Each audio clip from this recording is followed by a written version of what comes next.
Hey guys, welcome back to another Thursday's Tactical Tip. I'm your host, Bombbuster72.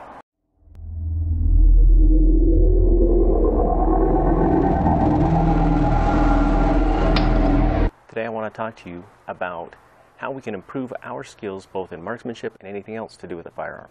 So of course what I'm talking about is dry firing. So first we need to talk about some safety precautions that we need to take to make sure that we don't do anything, let's say, stupid. First off, you need to clear your firearm and make sure you remove all ammo. Just, get it completely out of the area, separate room, separate area completely. And then it's always a good idea to double check and double clear your weapon. People talk about muscle memory, and if that's what you call it, that's great.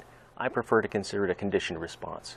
We get a certain set of actions, and we automatically respond in a certain way. But yes, it is muscle memory. The way that we do this is through thousands of repetitions, and we need to make sure that when we are doing dry fire, that everything that we're doing precisely right. Otherwise, it's wasted training. Now, I know a lot of people already use dry firing, and they use it mostly for marksmanship when they're working on fundamentals, getting proper sight alignment, sight picture, trigger control, things like that, and this is great. But we can take it a little bit further and work on some other things as well. Some of the other things you should consider practicing during dry firing is drawing from your holster.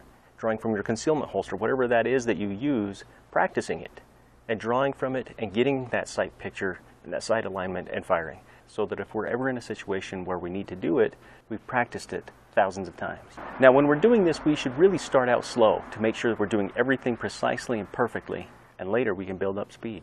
Another thing we need to practice is reloads. All those tactical reloads, we should be practicing those to get them down perfectly. And as part of those reloads, we should also practice follow-up shots. And of course, we need to practice stoppage drills as well. How do we clear out a jammed weapon? We need to practice that so that when we're presented that situation, we don't hesitate. We know exactly what we need to do to handle the situation. Another thing we can practice is injury drills. One of my first T3 videos was how to reload a handgun with an injured arm.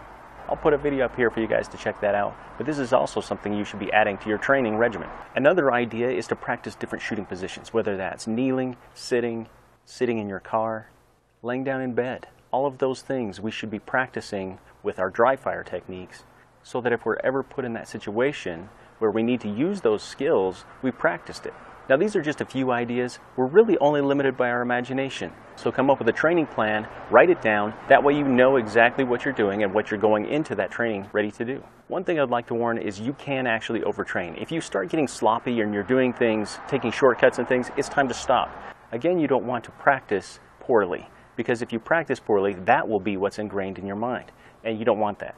So if you notice that you're starting to take those shortcuts, it's time to stop practicing for the day, but don't worry about it. You can always come back to it again later.